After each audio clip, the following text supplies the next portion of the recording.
needs a conductor is a rather dangerous question for anyone in my profession to ask. And yet I am asked that question by people who are extremely erudite and intelligent, and it certainly is a fair question, because here's what they say. They say, look, a professional orchestra can all read music. The music's right there in front of them. The music never changes, it's always the same. And they've probably played it 100 times anyway. So the question is, who needs you to stand there waving your arms about? Let's try a small experiment.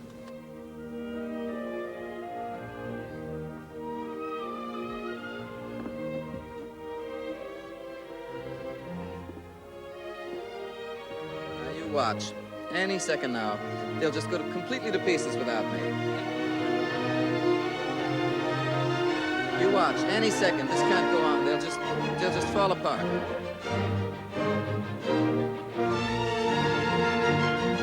You know what's going to happen? Just to get even with me, this orchestra is going to finish this section perfectly without me.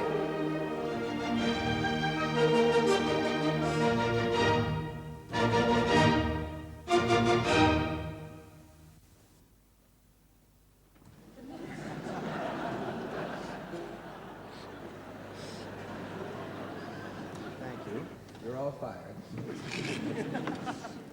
Well, what a dirty trick. What I was trying to prove, you see, was that a conductor really is necessary, if for no other reason than to hold things together. But as you could tell just now, they don't need me at all for that reason. They don't need me at all as long as the music is fairly standard repertoire, and it's been rehearsed, and it's more or less in the same meter and in the same rhythms. Then they can get by perfectly well with an occasional nod from the leader. Now, the leader of the orchestra is also the principal violinist.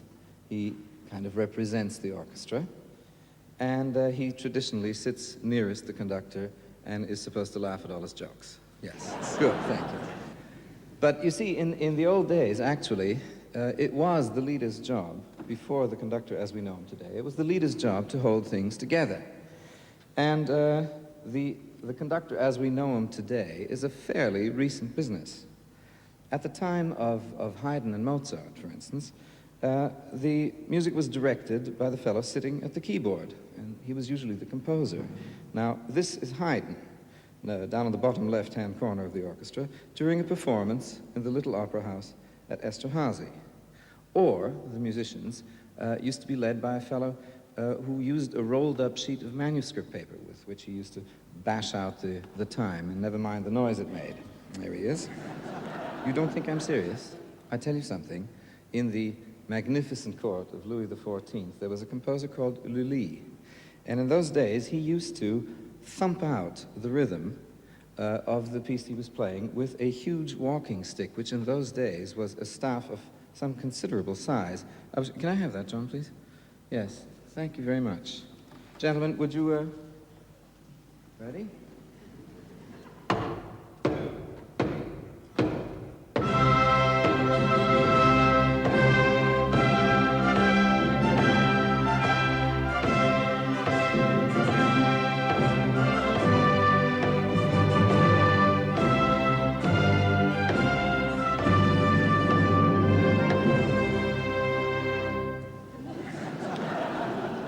Scrapbook. Thank you, John. Well, that not only is very noisy, but it was very dangerous, because what I'm about to tell you is absolutely true. That Te Deum by Lully, of which we just played, you know, the first few seconds, was written, composed, and conducted by Lully in that fashion to celebrate the recovery of a very serious illness of King Louis XIV. Now, during that very performance, poor Monsieur Lully hit himself very sharply in the foot with that thing, and it developed an infection, and the king got well, and Lully died. Yes, that's one of the first really sick conductor stories, but it's true. Yes, I like stories like that, I'm ashamed to admit. I tell you one I liked, even though it's very parenthetical. There was a newspaper headline here in England, which I've actually seen, it does exist, and it was inadvertently very, very unfortunately phrased, because the newspaper headline said, "Sibelius dies while listening to Malcolm Sargent conduct his Fifth Symphony."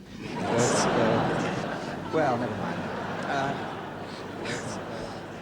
we now use batons of various lengths, and some people, like Tchaikovsky, for instance, use no baton at all. He says he has 10 batons, holds up his 10 fingers. In the 19th century, now, they reached a sort of halfway situation, and that was sitting at the keyboard and waving a stick at the same time. If you were really smart, you had tassels at the end of that baton. Verdi, there on the left, had a stick like a field marshal's baton. You were very unlikely to get an argument from the orchestra when you were bashing around with that thing. Do you know, I tell you something. Leonard Bernstein once said within a lecture, half jokingly and half seriously, that conducting is the only profession in the world where you get paid for having a fit in public. Nice thing to think about. Now, a fair question is, why will an orchestra play terribly well for one conductor and not at all well for another conductor? Well, there is a kind of love-hate relationship between any conductor and any orchestra. And an orchestra will play well or badly for any number of reasons. I'll tell you a few. 1, because they love or hate the conductor. 2, because they adore the music or because they're terrified of it. 3, because that conductor can communicate his wishes to the orchestra well, or he cannot. And 4, and this is my own private theory, I have a feeling that a great orchestra very often plays despite the conductor, because I think that sometimes they are faced with, you know, really a dummy up there on the rostrum, and they've all decided we are going to play brilliantly despite this man. But that's just my theory. So, as far as I'm concerned, the first rule for a conductor is not to impress the audience directly, but to impress the orchestra, which in turn will then impress the audience. But how do you learn to conduct? I mean, how do we all learn our craft? There's a kind of a theory that we go home and practice in front of a mirror, in front of a looking glass. Wouldn't do us much good without an orchestra. I mean, first of all, we'd always be right. Huh? And there's not much use in that. We are actually, conductors are the only people on a concert platform who can never go home and practice their technique. Obviously, we all go home and study scores for days and weeks and months and years, but we can't actually practice our craft. So, where do we learn? Well, these days, you have to conduct anywhere that will have you. A professional orchestra, a semi-professional, amateur, schools, a studio band, anything, anywhere where they will let you up on a rostrum is where you learn. The actual mechanics of conducting, I mean the waving one's hands about, that's what we call stick technique, and that is relatively simple and can be taught quite easily. As a matter of fact, there used to be handbooks, textbooks, with sensational illustrations, and we found one, absolutely legitimate, which has really the damnedest pictures in it, and I really love them. I'm going to show you a couple. Now, for instance, in this handbook, the first one is called Testing the Stick for Straightness. Yes. That's, I've never conducted with a totally bent stick, but that's all right. Here's one called The Starting Position. Note the passion and the poise in that, right? Really inspiring. Fine. This one I like a lot. This one is called Indicating a Forte. Yes. It's also like you're waiting for change from the parking lot. And this one is called Indicating a Piano. Yes, it's indicating that the piano is on your foot and you want it moved. Well, all right. Having mastered all this, you are now more or less ready to do something. And luckily, a lot of music is in very simple duple time, which means that it just has 2 beats to the measure, something like this.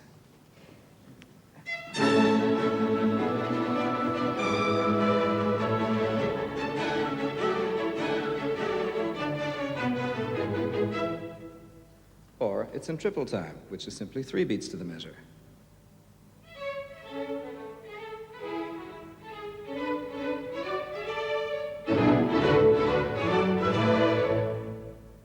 Now, of course, it is possible that very often the meter gets subdivided into smaller beats. And here again, I'm going to show you this inimitable and invaluable textbook, which has perfect diagrams easily accessible to any child. Let's see one. This is one in a bar, the diagram for one in a bar. That's fairly simple, isn't it? Yes. Let's see one that is called three in a bar. A little more complex. Here's four in a bar. Yes. It begins to look like one of those diagrams for how to put together Christmas toys. You can never do that. Let's see six in a bar. And my very favorite one, 12 in a bar. Yes. Now that is, it looks like an Indian attack. I haven't seen that many arrows since John Wayne stopped conducting. Well, never mind. All right. Now, we are going to play some music for you by the 20th century composer Bela Bartok. This is the finale of his dance suite, and this has a great many varying metric problems. Almost every measure changes, and it not only has all those things that those wonderful arrows were about, but also the odd-numbered ones like fives and sevens.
Thank you. Well, now we've talked a lot, not about conducting so much, as about beating time. And those are two very, very different things. Beating time is only an infinitesimally small part of what conducting is about, and not by any means the most important. So I think we now have to talk about interpretation a bit. Because we talk about, for instance, Klemper's Beethoven, or we talk about Toscanini's Beethoven. But shouldn't we really just be talking about Beethoven's Beethoven? I mean, after all, a composer seems to have put down all the necessary instructions for a performance, and isn't it just the conductor's job to follow those instructions, adding nothing or detracting nothing? But shouldn't there actually be one definitive performance?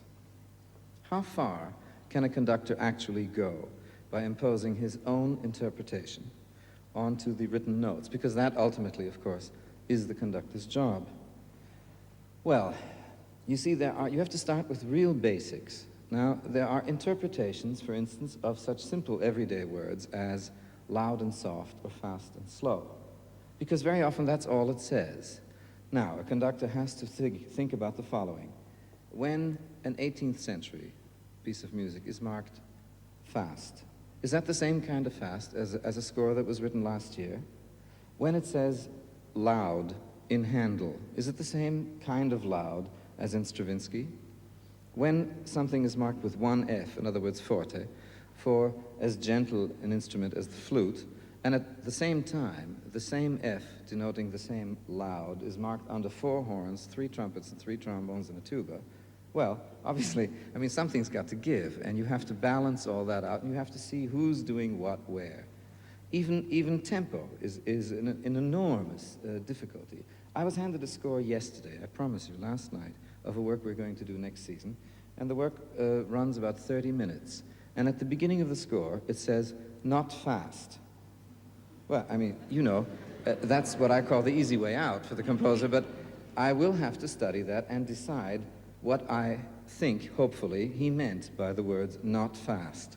So you see, it's very, very basic, that kind of interpretation. Now, years ago, when every performance was, as we now say, live, every performance was an event. Because every interpreter could, and every conductor could vary his interpretation of the same piece from night to night. It didn't have to be exactly the same. He could vary the detail, he could vary the overall structure, he could even vary what he thought the inner meaning of the piece was. And that's why I still like live concerts better than anything, because you're allowed to change your mind from time to time. Now, of course, on records, performances are fixed. And that gives you a chance, on the other hand, to buy and compare recordings of the same masterpiece by different composers and see how very basically their interpretation varies. Not subtleties, but the most basic things. Now, for instance, look, this is a metronome, which, as you know, is a mechanical way of setting tempos. And I'm going to show you something. Last year, there were 2 sets of records issued, more or less simultaneously, of the 4 orchestral suites by Bach. And they were recorded by 2 very, very distinguished conductors. One was Otto Klemperer, and the other was Neville Marriner. Now, we took this metronome, and we figured out the metronome markings for each of their records of just the beginning of the first suite. Now, Mr. Klemperer decided that a semiquaver equaled 160 on the metronome. Now, I will show you what that tempo was.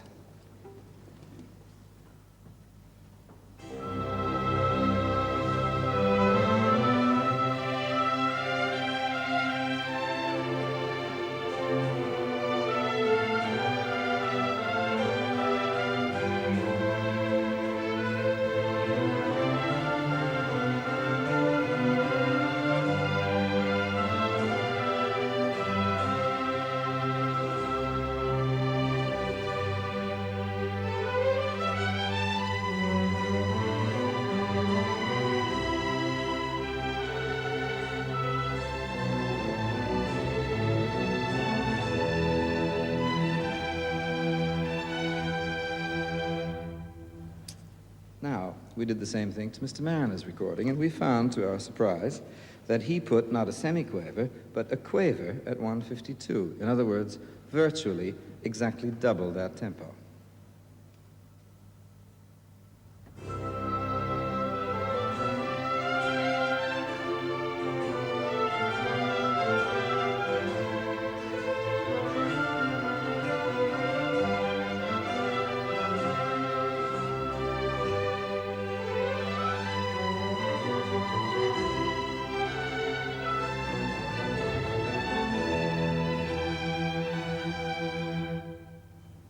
Now, I find that really truly interesting, that there are two distinguished conductors looking at a masterpiece, and they can be that divergent on as basic a thing as just the tempo.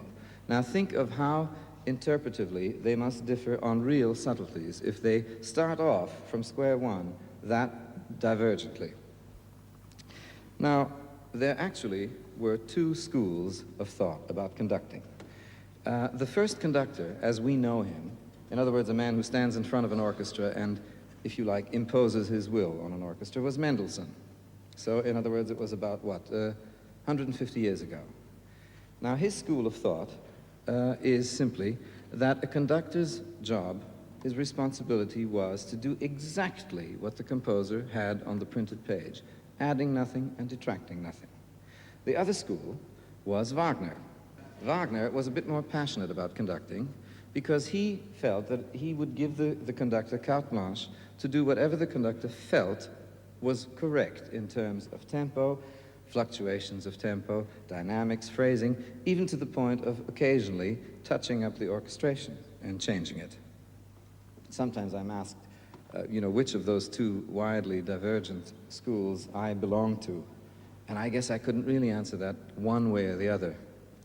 I suppose that, on the theory that maybe there really is a hereafter, I would hate to run into Beethoven and have him be furious with me, but, well, anyway, at a concert, which is, by the way, not nearly as important as a rehearsal, but we'll get into that a little later. At a concert, a conductor's problems very often start before the first note of the music begins. Because you must remember that a concert is some kind of theatrical experience. Here's 106 people usually dressed like penguins, and it's a rather formal occasion, and a conductor should make a dignified entrance of some kind. Now, I remember very well the very first time I conducted the Philadelphia Orchestra. Now, the Philadelphia Orchestra is one of the very, very greatest orchestras in the world, and so I was in the wings, both elated and very frightened. And finally, the man said, "Okay, maestro, go." And I walked out on the stage, and the applause started, and I felt very, very happy and eager to get on with it.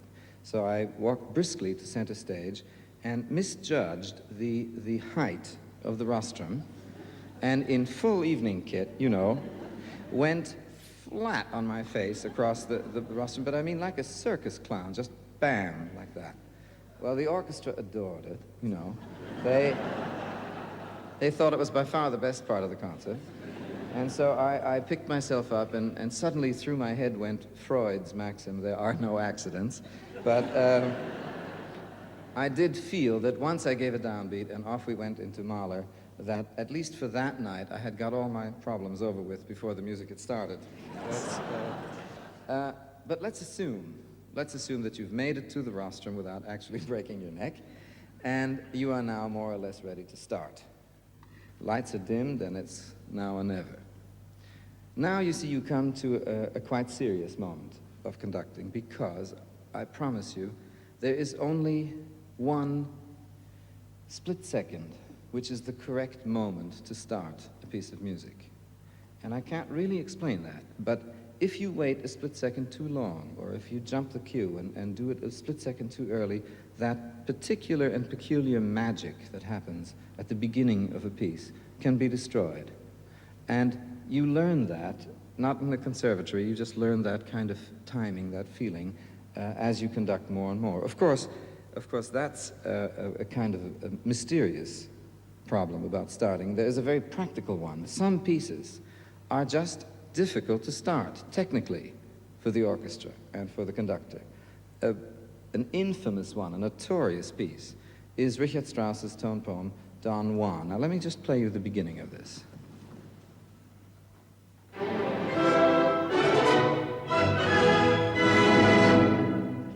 Sounds simple enough.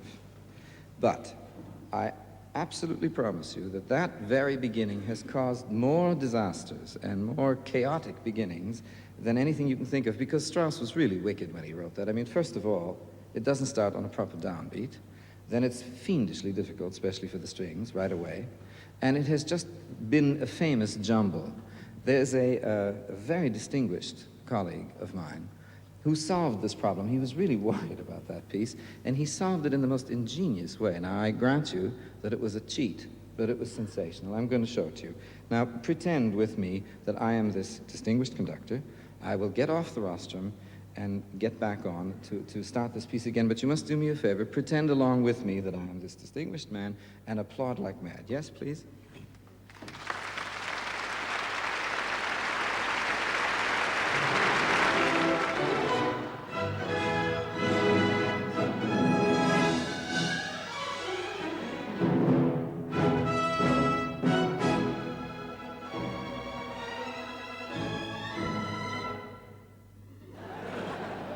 See, we get 2 prizes for that, because while you were applauding, you didn't hear how the beginning was, and while we were playing, we had no idea how it was because we couldn't hear anything but the applause.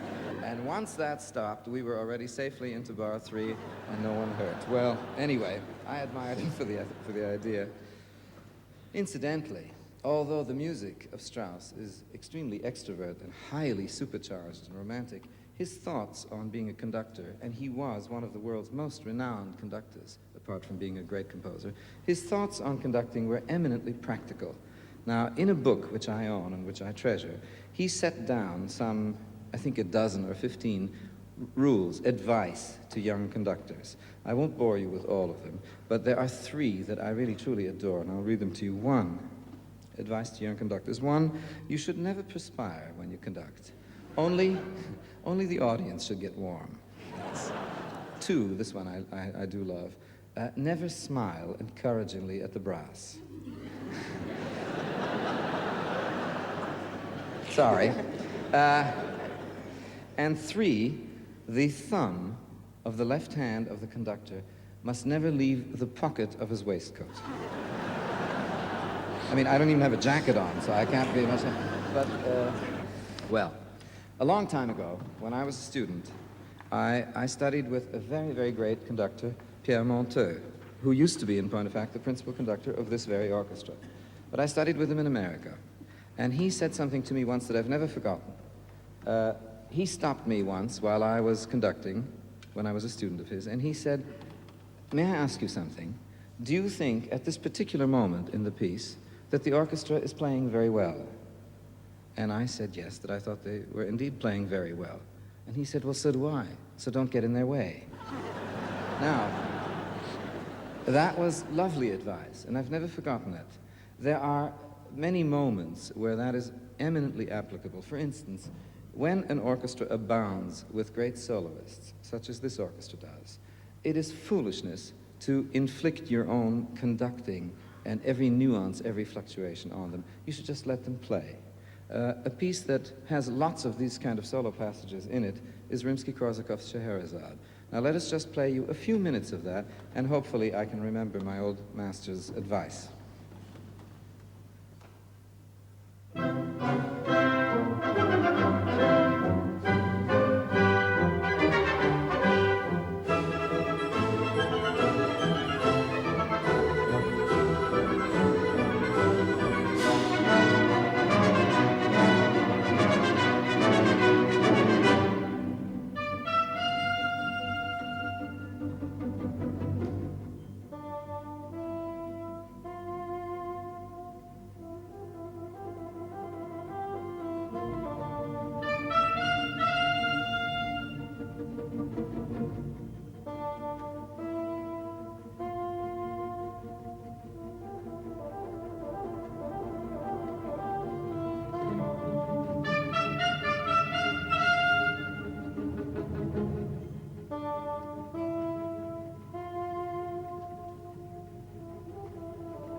What is difficult for people to imagine sometimes is that a conductor can read a score of music the same way as he can read a book. He must be able to hear exactly what is printed on that page, just in his head, without a sound going on. Now, that is not that much of a trick. It's simply part of the profession that you learn. But he must be able to hear not only what's on the page, but he must be able to see instantly what is important, how will it sound, what are the different elements, which one is more important than the other, what can be brought out, what must be kind of tucked into the rest. I mean, a conductor should know the capacity and the range of each instrument. He should know its strengths and its weaknesses. He should know where it sounds brilliant and where it sounds dull. He should know what's difficult to play on each instrument and what is easy. And he should be able to ask for and produce different shadings of sound from each instrument in the orchestra. But it certainly isn't necessary to play each one. It's a staggering thought. I'm glad it isn't necessary. Well, you see, you have to know what the player's problems are, both technically and personally. And that it applies not just to musical problems, but to personal ones as well. Do you remember I told you that rehearsals are infinitely more important than concerts in many ways? Because, you see, the concert is only a representation of all the work that's already been done at the rehearsal. At a rehearsal, that is where the work really gets done. That's where the interpretation is molded and discussed, and that is where the parts are marked, and where the bowings are made, and where everything is all set. I have a story that I'll tell you that refers to Maestro Zell and myself, because it dates back to the days when I was a pianist, and not a conductor yet, and I was traveling around as a pianist, and there was an idea that I should play the Richard Strauss Burlesque for piano and orchestra with George Zell, who was a great Strauss expert. So he asked me to come to his hotel suite in Los Angeles, California at the time. And I went up, and he greeted me. He was very, very nice, very formal man, very correct. You know, he would never have dressed like this, could have. Well, all right. Anyway, we discussed the burlesque for a while, the piece I was to play. And then he said, okay, fine, will you play it for me? And I was happy to get the agony of the conversation over with and eager to play. And I looked round for the piano, and he said, no, I have no piano in the hotel, but it's perfectly all right. I know the piece very well. Play it on the table. This is true, I promise. So feeling like really one of the biggest idiots in life, you know, I mean, I sat down and started thumping away on this tabletop, you see. And after 5 seconds, Maestro Zell stopped me and he said, it's much too slow. And at that point, I'd kind of, you know, I was a rude young man, I suppose, and I said, well, you see, it's too slow because I'm not familiar with your table. I said, if at home on my own dining room table, I just fly through it. So he said, that's not funny, young man, and threw me out. Anyway, I never played that concert. I never did. But he was a very, very great man. I'll tell you one other story. And that is, again, I was a pianist, and I was playing in America with a very distinguished conductor. This time I won't tell you who it is. But anyway, we played a Prokofiev concerto, and it was over, and there was happily quite some applause, and the two of us took our bows and went off, and I was ready to go back on with the conductor, and he said, no. I mean, you go out alone. You deserve a bow all alone. Just don't bother about me. Just go on out. So I did. I mean, you know, I went out and I took a quick bow, and I went back, and as I came off the stage and hit the wings, he grabbed my wrist in an absolutely iron-like grip, and he said, okay, now drag me out.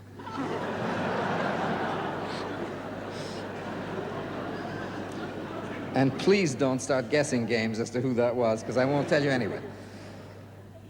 Well, now look, so far I've told you stories about conducting and some facts and some impressions about being a conductor, but I think we have to get down to the intangibles of being a conductor, because they're the most important and the least possible to really explain logically.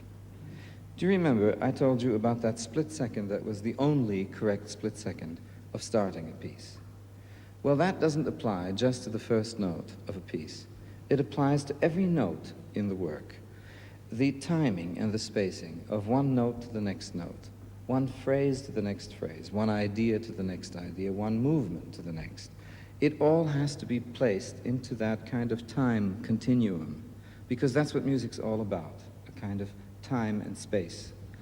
And it is the conductor's responsibility to do his best to make sure that each phrase, each note follows the next with the correct amount of time, that the piece has passion when it's supposed to, and relaxation when it's supposed to, and devotion when it has to, and excitement when it has to. And at the same time that he's concentrating on all these details, he must never neglect the larger sense of the music, the architecture, the grand plan, if you like, the idea behind it, the reason the composer bothered to write all that music has to become apparent. And that is what the conductor must try to communicate to the orchestra. You see, well, when you read a book, you can always turn back a few pages and reread something. If you're looking at a painting, you can either stand back and view the whole thing at once, or you can go up and examine details. But at a performance, as the notes go by, they're gone forever. There's no second look, there's no second listen. You have to really make sure that both detail and the large plan are becoming apparent to an orchestra and therefore to the audience at one and the same time. And that's what you don't learn at a conservatory or in a school. And it's difficult. But when a conductor can communicate his love for the music to the orchestra, and the orchestra has love for the music, and those two really fuse, then you get a lovely and rare representation of that music. And it doesn't happen all the time, but I promise it's worth trying for every time. Now, all that talking is over, and we're actually going to play something from beginning to end. We're going to play for you the last movement of the Tchaikovsky Fifth Symphony, but I also hope you don't take me at my word, and I hope you don't expect the definitive performance from me at this point. Also, one last thing that I wanted to say. I really fervently believe and am sure that the image of the great maestro conductor has had it. It doesn't work anymore. Nobody believes in it. It isn't practical, it isn't necessary. And I'm sure that no matter which one of my colleagues you would ask, they would all agree with that. But next time, if ever, you ask a conductor for an autograph, or you look one straight in the eye, you can be sure that beneath that whole self-effacing, I'm just one of the boys, just a tool of the gods attitude, lurks a heart of almost pure vanity. Good night.